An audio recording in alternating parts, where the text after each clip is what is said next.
नमस्कार मंडळी, मी तुमच्यासाठी आज घेऊन आले आहे झणझणीत चविष्ट पारंपरिक तांबडा रस्सा. कोल्हापुरी जेवण म्हटलं की तांबड्या रस्स्याशिवाय पूर्ण होतच नाही. अगदी घरच्या घरी सोप्या पद्धतीने कसा बनवायचा ते आपण आज पाहणार आहोत. चला तर मग सुरू करूया. आता कुकरमध्ये प्रेशर आलं की मी गॅस बारीक करून मटण 10 ते 15 मिनिट शिजवून घेते. एक शिट्टी झाली तरी पण चालेल. मटण शिजलेलं आहे. मटण मऊ शिजलेलं आहे. आता शिजताना हळद नाही टाकलेली. आपण पांढरा रस्सा करणार आहे यासाठी हळद नाही टाकलेली. मटण शिजलेलं त्याच्यामध्ये एक पेला गरम पाणी घालून घ्यायचंय. आता हे मटणाचं आदन तयार झालेलं आहे. अळणी रस्सा तयार झालेला आहे. हा लहान मुलांसाठी चांगला असतो. तुम्ही थोडासा बाजूला काढून ठेवला, लहान मुलांना प्यायला दिला तर एकदम पौष्टिक आहे. पांढऱ्या रस्स्यासाठी थोडं पाणी ठेवायचं आहे आणि तांबड्या रस्स्यासाठी जास्त पाणी ठेवायचं आहे. अशा पद्धतीने पाणी निघालेलं आहे. मसाले घेतलेले आहेत. हे सर्व खडे मसाले घेतलेले आहेत. आता आपण काय करतो, मसाले भरपूर वापरतो, मटणाला चांगली चव येते मसाले घातले तर, असा आपला समज असतो. पण मसाले जास्त घालायचे नाही. मसाले कमी प्रमाणात वापरायचे. जास्त मसाले घातले तर स्ट्रॉंग फ्लेवर मसाल्यांचा येतो आणि मटणाची चव लागत नाही. मी प्रत्येक ठिकाणी सांगते की मसाले जास्त वापरायचे नाहीत. मसाले हे अर्धा किलोसाठी योग्य प्रमाणात सांगितलेले आहेत. धणे घेतलेले आहेत 1 चमचा, शहाजिरे घेतलेले आहेत 1 चमचा, जिरे घेतलेले आहेत 1 चमचा, तमालपत्र, दालचिनीचे छोटे 4 तुकडे घेतलेले आहेत, दगडफूल घेतलेले आहेत, चक्रफूल, वेलची 2 आहेत, लवंग 5 आहेत, काळी मिरी 6-7 आहेत. तुमच्याकडे जे खडे मसाले असतील ते वापरा. आता खेडेगावामध्ये काय काय करतात, जिरे, खोबरं, तीळ इतकंच घालून पण मटण बनवतात. खूप जास्त मसाले वापरत नाहीत. आमच्या इकडे खेडेगावामध्ये फक्त तीळ, जिरे आणि खोबरं इतकं वाटतात आणि मसाला घालून मटण करतात. म्हणजे सुक्का रस्सा वेगवेगळा न करता एकत्रच थोडा मसाला घालून मटण बनवतात. म्हणजे मटणाची चव जादा येते. आता हे मसाले आपण थोडेसे गरम करून घेऊया. हा खडा मसाला आहे तो खूप जास्त गरम नाही करायचा, हलकासा गरम करायचा आणि उतरून घ्यायचा.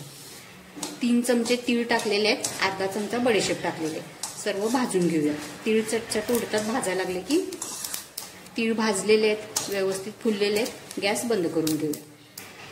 तीळ खडे मसाले घेतलेले आहेत, हे वाटून घेऊया. पाणी न टाकता वाटायचे, बारीक वाटून घ्यायचे. खडे मसाले बारीक वाटून घेतलेले आहेत. खडा मसाला भाजून घेतला. आता तो खडा मसाला आपण मिक्सरवर बारीक करून घ्यायचा. त्याच्यानंतरच हा ओला मसाला वाटून घ्यायचा. दोन्ही एकत्र वाटायचं नाही. आता कांदा 1 छोटा बारीक कापून घेतलेला लांबट आकारामध्ये. आलं घेतलेलं आहे, लसूण घेतलेलं आहे. आलं 1 इंच घ्यायचं, लसणाच्या 7-8 पाकळ्या घ्यायचं. ओलं खोबरं घेतलेलं 3 चमचे किसून, सुकं खोबरं घेतलेलं 3 चमचे किसून. आता आमच्याकडे दोन्ही खोबरे वापरतात, ओलं आणि सुकं. कोथिंबीर थोडी वापरायची.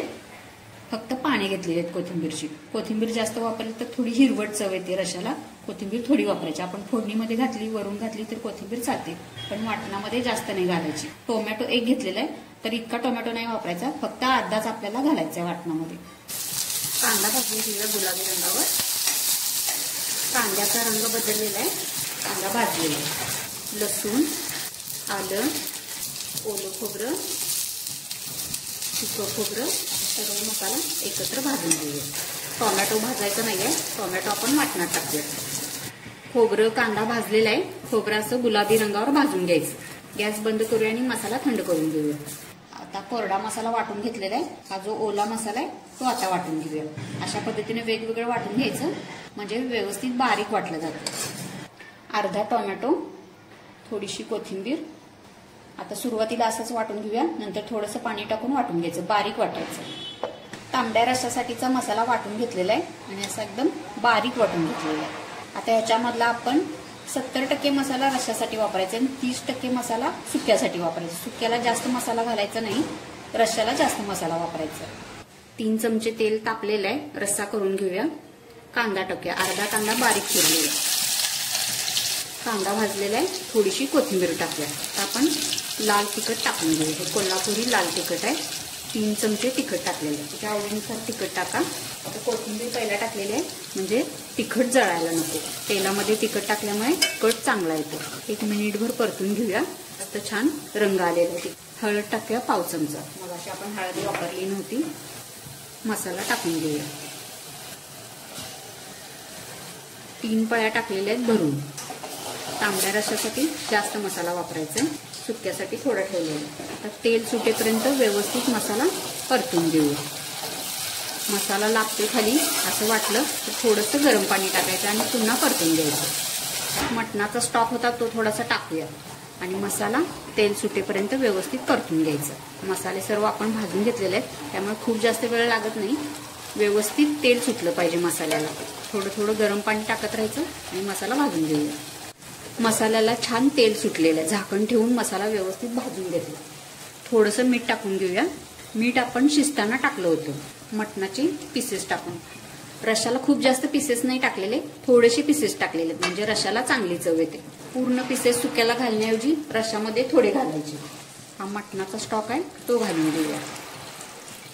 थोडंसं मिक्स करून घेऊया. स्टॉक टाकल्यानंतर आता हे असं घट्ट आहे. मसाला याच्यामध्ये अजून भरपूर आहे. आपण याच्यामध्ये गरम पाणी टाकूया. स्टॉक टाकल्यानंतर गरम पाणी टाकायचं. आपल्याला जितका पातळ घट्ट रस्सा पाहिजे त्या पद्धतीने पाणी टाकून घ्यायचं गरम. मस्त कट आलेला आहे रश्शाला आणि रस्सा शिजू द्यावा. थोडासा अजून घट्ट वाटतोय मला. मी अजून थोडंसं गरम पाणी टाकते याच्यामध्ये. रस्सा उकळतो आहे आणि मस्तपैकी कट आलेला आहे. आता आपण याच्यामध्ये चरबी आहे मटणाची, लाल तिखट आहे कोल्हापुरी, त्याच्यामुळे मस्त असा तांबडा रस्सा आपला झालेला आहे. तांबड्या रश्शाचा रंग अगदी परफेक्ट आलेला आहे. आता हे 5 ते 6 मिनिट असंच उकळायला ठेवायचं. याच्यावर झाकण नाही ठेवायचं. 5 ते 6 मिनिट व्यवस्थित उकळून घेऊया. मग आपला तांबडा रस्सा तयार आहे. 5 ते 6 मिनिट रस्सा व्यवस्थित उकळून घेतलेला आहे. तांबडा रस्सा आपला तयार आहे. कोल्हापूर साईडला खूप घट्ट रस्सा बनवत नाहीत, थोडासा पातळ रस्सा करतात कारण हा रस्सा प्यायला चांगला लागतो.